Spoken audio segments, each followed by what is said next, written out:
مبدئيا كده اللي عايز يتفرج على الفيديو ده هيهمه جدا ان هو يشوف علامه بي ام، بس انت مش هتشوف علامه بي ام، انت هتشوف الحصان ده. عارف ليه؟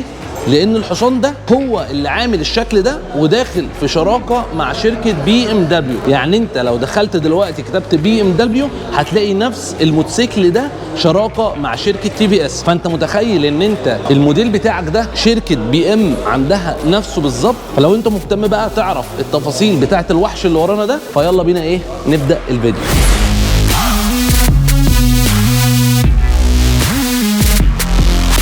ازيكم عاملين ايه؟ معاكم اسامه مهدي بتاع موتوسيكلات. النهارده بقى هنتكلم عن الموتوسيكل الار ار 310، الموتوسيكل اللي نازل من شركه تي في اس الهنديه. بس الموتوسيكل ده يا جماعه لازم تتفرجوا على الحلقه كامله، لان هو لازم بجد ياخد حقه اكتر من اللازم، لان الموتوسيكل ده هنلاقي فيه شير ما بين شركه تي في اس وشركه بي ام دبليو الالمانيه. مش بس كده كمان، ده انا هقول لك على تفاصيل ان المساعد اللي قدامك ده بتستخدمه شركه دوجاتي، وهنعرف دلوقتي برضو ان الكاوتش اللي قدامك ده من شركه ميشلين بايلوت.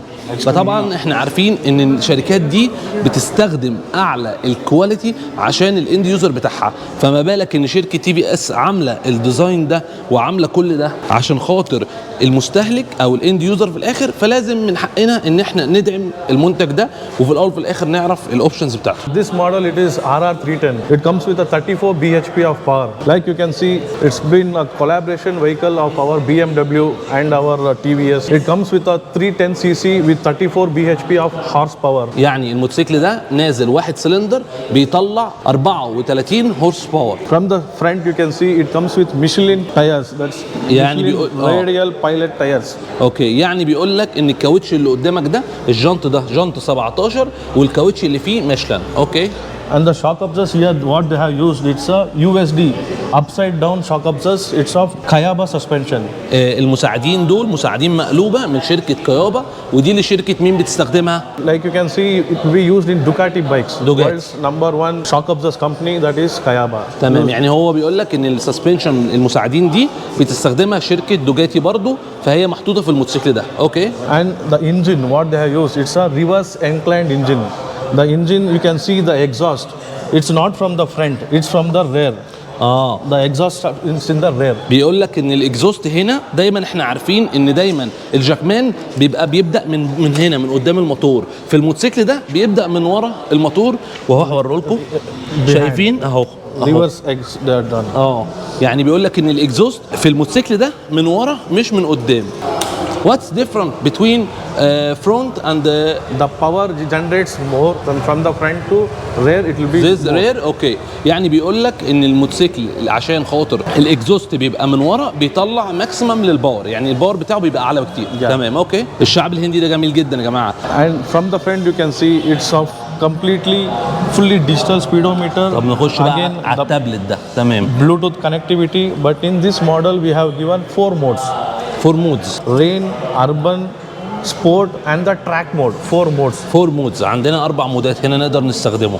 طبعا شايفين حجم الشاشه عامله ازاي، تحس ان هو موبايل قدامك. The capacity of the tank capacity is of 11 liters. 11 وانجكشن هو صح؟ فول انجكشن وانجكشن، والكباسيتي بتاعته 11. طبعا شايفين بقى هنا ده المارش بتاعه. طبعا ده شكل القبق، ده شكل المفتاح بتاعه، وحاطط لك هنا باركود الزراير عشان تقدر ايه تتحرك جوه في الشاشه. لا يا جماعه الناس دي صارفه ومكلفه. مش بس كده، شايفين الكرسي بقى الخلفي مع المنظر الديله. لا بجد عاملين اختراع. ايه رايكم انتوا؟ ايه رايكم في الموتوسيكل بجد والله؟ طبعا هو جايب لك هو هنا اهو المودز بتاعته: يوربان مود، سبورت مود، تراك مود، رين مود. وده بقى شكل العداد: نايت مود والداي مود. التوب سبيد بتاعته بتجيب لحد 180، يعني هيقول معاك هيجيب لحد ال 175. طبعا هنا الزراير بتشرح لك بقى كل حاجه تقدر تتحرك فيها. هنا لو في البنزين قليل يقول لك لو البطاريه قليله، وهنا السايد ستاند والكيل سويتش دي اعتقد بتاعت الكهرباء، والاي بي اس مالتي فاكشن، والاي ام اس اللي هو بتاع الاعطال، والبطاريه في الشحن بتاعها. يعني هو زي سيستم او كنترول بيقول لك كل حاجه، وطبعا بيقول لك التوب سبيد اللي انت وصلت لها ايه، والافريج بتاعت السبيد على البنزين ده ايه، والتسارع بتاعك اهو من 0 ل 60 جبته في 3 ثواني. يعني المخ بتاع الموتوسيكل نفسه ذكي ان هو بيعرفك كل حاجه. طبعا الناس دي مش بتعمل اي حاجه وخلاص، الناس دي فاهمه كويس جدا هي بتعمل ايه. فانا شايف الموتوسيكل ده لو نزل مصر برضو انا ما اعرفش هينزل بكام، بس غالبا هيبقى يعني انا شايف ان هو ممكن يعمل من 160 180 الف 200 الف، يعني هو اكيد مش هيبقى اغلى من 200، ولكن لو نزل بالسعر ده انا شايف ان هو هيبقى بيستهدف شريحه كويسه جدا، بالذات الشريحه بتاعه السن اللي هو الشباب من اول 21 سنه او 22 سنه لحد الناس اللي عندها 35 سنه. في ناس كتير جدا بتبقى عايزه تشتري موتوسيكل ريس، بس بتبقى خايفه ان هي تشتري حاجه استعمال، وتقول لك طب انا لو اشتريت استعمال ممكن يحصل فيه مشاكل. في ناس كتير هتقول لي يا اسامه طب ما الموتوسيكل ده نازل 1 سلندر واحنا عايزين نجيب حاجه 4 سلندر. مفيش مشكله، هتجيب ال4 سلندر هتلاقي سعره النهارده لو بتشتري حاجه 2023 هتشتريها سعرها كام. فطبعا انت في الاول وفي الاخر ليك الحق الاختيار ان انت تختار الموتوسيكل ان انت تشتري حاجه جديده ولا لا. انا في الاول وفي الاخر بعرض لك برضو المنتج اللي في السوق، وحبيت ان انا اوريك عظمه الموتوسيكل ده.